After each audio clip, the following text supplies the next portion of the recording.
शक्ति यादव जी, क्या किशनगंज की अगर बात कर लें या बाकी सीमांचल के जिलों की बात कर लें, वहां पर घुसपैठियों का मुद्दा आपके कोर एजेंडे में क्यों नहीं रहता है? सबसे बड़ी बात यह है कि जिम्मेदारी किसकी है। हम किसी आतंकवाद, किसी भी एंटी नेशन एक्टिविटी का समर्थन नहीं करते जी। लेकिन सवाल सामने है कि 8 वर्षों से जिम्मेदारी किनके कंधों पे है? गृह मंत्रालय का। आपको तय करना, आप तो स्वयं मान रहे हैं जी। कि हमारे कार्यक्रम फेलुअर हैं। जो आप परसेप्शन एस्टेब्लिश करना चाह रहे हैं 2 साल पहले, चुनाव के पहले, तो बात तो खुल गई कि आप कहीं ना कहीं इस स्तर पर आप नाकाम हैं। सवाल है कि अमित शाह जी ने सीमांचल में जो भी जोड़ लगाना है, पॉलिटिकल पार्टी अपनी जोड़ लगाते रहे, किसी को इतराज नहीं है। हर कोई एक्सरसाइज करता है, वो भी एक्सरसाइज करने के लिए पहुंचे हैं।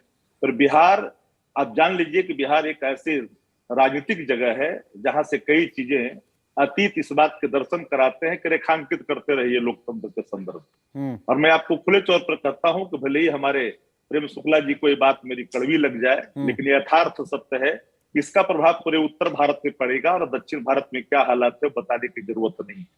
एक सवाल सामने है कि निराशा हाथ लगी। अमित शाह जी आए थे सीमांचल के इलाकों में, तो आपने बिहार के संदर्भ में क्या किया? बिहार के बारे में आपने क्या कहा? जो आप ही की रपटे बता रही है कि हम निचले पैदान पे, तो उसके लिए आपने केंद्रीय सपोर्ट क्या किया? तो आप जब इस दिशा में कोई बात नहीं कर सकते हैं तो क्या महंगाई की लपटे लोग भूल जाएंगे क्या? उसकी तपिश नहीं, ठीक है शक्ति यादव जी, ठीक है, वो महंगाई की एक सेकंड नहीं, सुन लीजिए, मैं आप थोड़ा सा डाइवर्ट हो रहे हैं। मैं एक सवाल, शक्ति जी, मैं थोड़ा आपको वापस लाता हूं। एक सेकंड दीजिए ना, एक सेकंड दीजिए ना। मैं आपसे ये पूछ रहा हूं, तो क्या आप घुसपैठियों को बाहर निकालने का समर्थन करते हैं, सीए एनआरसी का समर्थन करते हैं? आप कह रहे हैं वो देश से जुड़ा हुआ मुद्दा और आरजेडी इस मुद्दे पर, राष्ट्रभक्ति के मुद्दे पर देश के साथ है। नहीं, एक बात देखिए, मैंने क्या कहा? हमने कहा छद्म राष्ट्रवाद के हम पोषक नहीं हैं। बिल्कुल ठीक बात। हमने लगातार कहा है एक बात कि भारतीय जनता पार्टी और आरएसएस दोनों सनातन धर्मों के लिए खतरा है। लोग माने न माने, आप साथ हैं कि नहीं है? घुसपैठियों को बाहर किया जाना चाहिए कि नहीं किया जाना चाहिए? आप सुन लीजिए, बिहार के सीमांचल एरिया से घुसपैठियों को निकालें कि नहीं निकालें? सीए एनआरसी लाएं कि नहीं लाएं? अरे भाई, घुसपैठियों का जहां तक सवाल है, घुसपैठी अब 17 वर्षों से भारतीय जनता पार्टी बिहार के अंदर में राज कर रही थी, पार्ट ऑफ द गवर्नमेंट की भूमिका में थी। आज इनको 1 महीने में इनको घुसपैठी समझ में आ रहा है। ये कौन सी राजनीति हो रही है भाई? जिसके अंदर कौन सा मैकेनिज्म है? ठीक है, नहीं, आप 17 साल से लगातार थे तो आप सवाल पलट रहे हैं। घुसपैठी का सवाल जी, आप सवाल पलट रहे हैं। जो सवाल आप क्रिएट कर रहे हैं, जो सवाल सामने नहीं, क्रिएट नहीं कर रहे हैं, इसका अमित शाह के दौरे से सवाल यही उठ रहा है। कौन घुसपैठी है? अमित शाह जी का दौरा कोई लकीर नहीं ना है कि आप जो कहते वो सत्य है। 17 वर्षों से पार्ट ऑफ द गवर्नमेंट की भूमिका में थे। समाजवाद के घुसपैठियों का मुद्दा ज्वलन, घुसपैठियों का मुद्दा ज्वलन तो है ना शक्ति यादव जी? शरफुद्दीन अहमद जी बहुत देर से वेट कर रहे हैं, उनके पास चलेंगे। शरफुद्दीन जी, ये जो वोट बैंक की बात हो रही है, चाहे वो घुसपैठियों की बात हो रही है, एक कोर इश्यूज तो है सीमांचल का। बिल्कुल शरफुद्दीन जी, एक कोर इशू तो है सीमांचल का।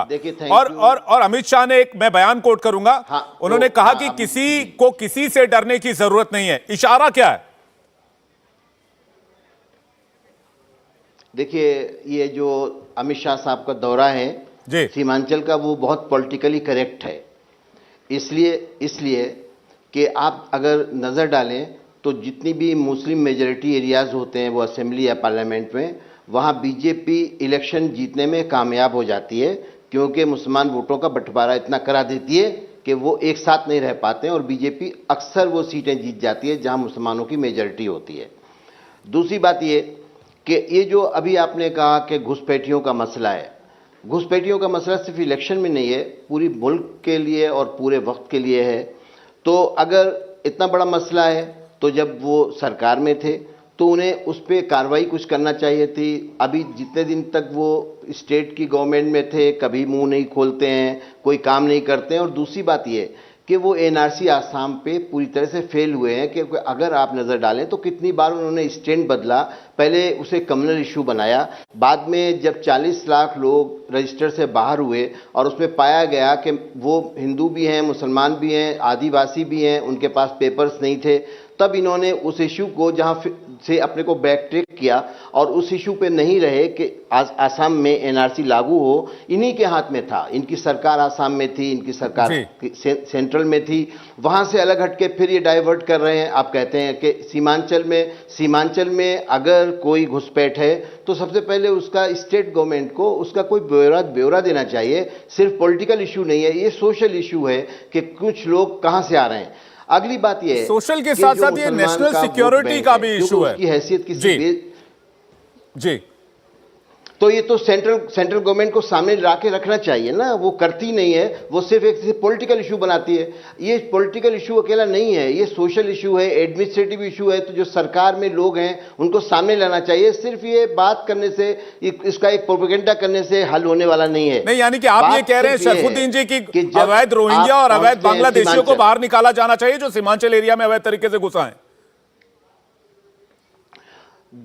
जो भी इलीगल इंट्रूडर्स हैं इंडिया में, उनका राइट नहीं है। जो इंडियन कॉन्स्टिट्यूशन कहता है, लैंड ऑफ द लॉ कहता है, उसके जरिए कार्रवाई होना चाहिए। लेकिन पॉलिटिकल इशू बना के, पॉलिटिकल डिवीजन करके, सिर्फ वोट लेके, क्योंकि मुसलमान जो है वो इस मुल्क में वोट बैंक है, तो हर एक की एक घोड़ पड़ी हुई है।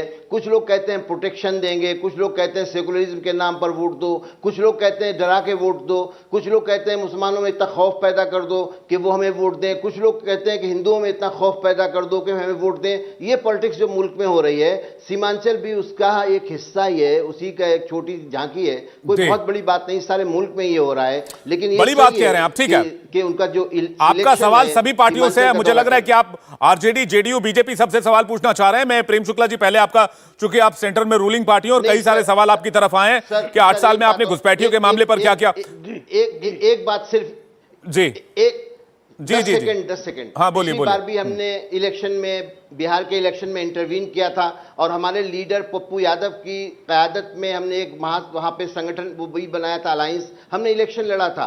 तो हमारे एक अलग इश्यूज हैं, हमारा एक अलग नजरिया है और उसमें तमाम हमारे लाइक माइंडेड लोग जैसे कि चंद्रशेखर आजाद और पप्पू यादव और एसडीपीआई वगैरह शामिल थे। नहीं, बड़ा आरोप लगा रहे हैं। आप कह रहे हैं कि ये जो बाकी पार्टियां मुसलमानों को वोट बैंक की तरह कब तक इस्तेमाल करेंगी और हिंदुओं को डराकर कब तक वोट लिया जाएगा। इंडिया टीवी हर वक्त हर जगह डाउनलोड करने के लिए सर्च करें India TV news Google play store या ऐप स्टोर पर।